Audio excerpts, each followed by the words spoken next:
Clip number 388 انشاءاللہ عز و جل اس کلپ میں سورہ اعراف کی آیت نمبر 184 سے 186 تک کی تلاوت، ترجمہ اور تفسیر قرآن صراط الجنان سنیں گے۔ بسم اللہ الرحمن الرحیم، اللہ کے نام سے شروع جو نہایت مہربان رحمت والا ہے۔ اولم یتفکروا ما بصاحبهم من جنہ ان هو الا نذیر مبین۔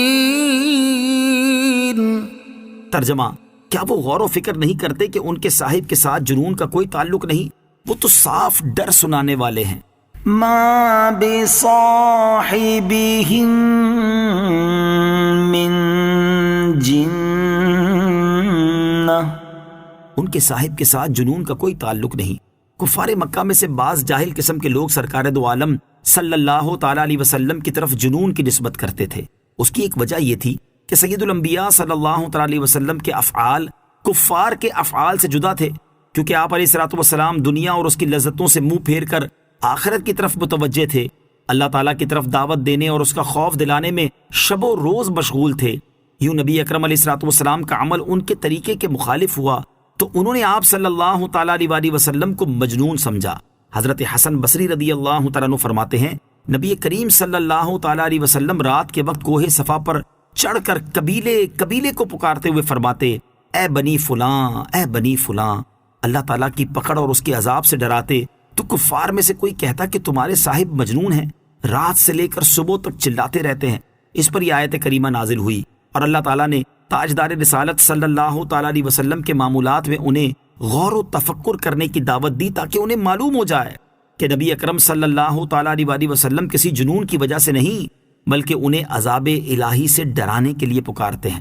دوسری وجہ یہ تھی کہ وحی نازل ہوتے وقت رسول اکرم صلی اللہ تعالیٰ علیہ وسلم پر عجیب حالت طاری ہوتی، چہرہ متغیر ہو جاتا، رنگ پیلا پڑ جاتا اور یوں محسوس ہوتا تھا جیسے آپ پر غشی طاری ہو۔ یہ دیکھ کر جاہل لوگ آپ کی طرف جنون کی نسبت کرتے۔ اللہ تعالیٰ نے ان جاہلوں کا رد کرتے ہوئے اس آیت میں فرمایا کہ میرے حبیب صلی اللہ تعالیٰ علیہ وسلم پر کسی قسم کا جنون نہیں، یہ تو انہیں اللہ عز و جل کی طرف بلاتے ہیں اور اپنے فصیح الفاظ کے ساتھ قطعی دلائل پیش کرتے ہیں۔ ان کی فصاحت کا مقابلہ کرنے سے پوری دنیا عرب عاجز آ چکی ہے۔ میرے حبیب صلی اللہ تعالیٰ علیہ وسلم کے اخلاق بہت عمدہ اور معاشرت بڑی پاکیزہ ہے، ان کی ہر عادت و خصلت انتہائی نیک ہے، ہمیشہ اچھے کام کرتے ہیں اور اسی وجہ سے تمام عقل مندوں کے مقتدا و پیشوا ہیں، اور یہ بالکل بدیہی بات ہے کہ جو انسان عمدہ اور پاکیزہ شخصیت کا حامل ہو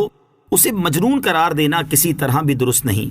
اولم ينظروا في ملكوت السماوات والارض وما خلق الله من شيء وان عسى ان يكون قد اقترب اجلهم فبأي حديث بعده يؤمنون۔ ترجمہ، کیا انہوں نے آسمانوں اور زمین کی سلطنت اور جو چیز اللہ نے پیدا کی ہے اس میں غور نہیں کیا، اور اس بات میں کہ شاید ان کی مدت نزدیک آ گئی ہو تو اس قرآن کے بعد اور کون سی بات پر ایمان لائیں گے؟ اولم ينظروا،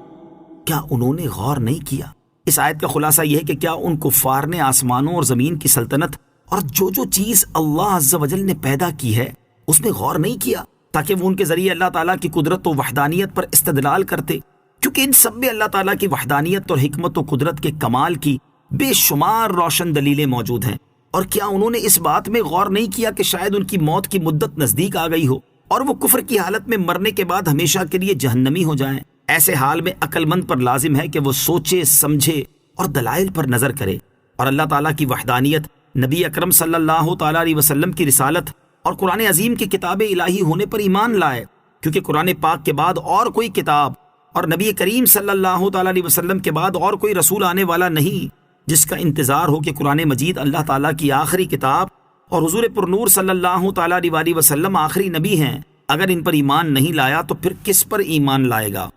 من يضلل الله فلا هادي له وَيَذَرُهُمْ فِي طُغْيَانِهِمْ يَعْمَهُونَ۔ ترجمہ: جسے اللہ گمراہ کرے اسے کوئی راہ دکھانے والا نہیں اور وہ انہیں نہیں چھوڑتا کہ اپنی سرکشی میں بھٹکتے رہیں۔ مَن يُضْلِلِ اللَّهُ فَلَا هَادِيَ لَهُ۔ جسے اللہ گمراہ کرے اسے کوئی راہ دکھانے والا نہیں۔ اس آیت کا یہ معنی نہیں ہے کہ کفار کو اللہ تعالیٰ نے گمراہ کیا ہے، کیونکہ اگر یہ معنی ہو تو کفار قیامت کے دن حجت پیش کریں گے کہ جب اللہ تعالیٰ نے ہمیں گمراہ کر دیا تھا تو اس میں ہمارا کیا قصور ہے، کس قانون کی بنا پر ہمیں ہماری گمراہی کی سزا دی جا رہی ہے۔ بلکہ اس آیت کا معنی یہ ہے کہ جب مسلسل کفری عقائد پر جمے رہنے کی وجہ سے کفار کے دلوں میں گمراہی راسخ ہو گئی اور وہ اپنی سرکشی میں حد سے بڑھ گئے، حتیٰ کہ انہوں نے اپنے اختیار سے اس چیز کو ضائع کر دیا جو انہیں ہدایت اور ایمان کی دعوت دیتی، تو پھر ان کے دل و دماغ سے دعوت حق قبول کرنے کی استعداد جاتی رہی اور وہ اس طرح ہو گئے گویا کہ اللہ تعالیٰ نے انہیں گمراہی پر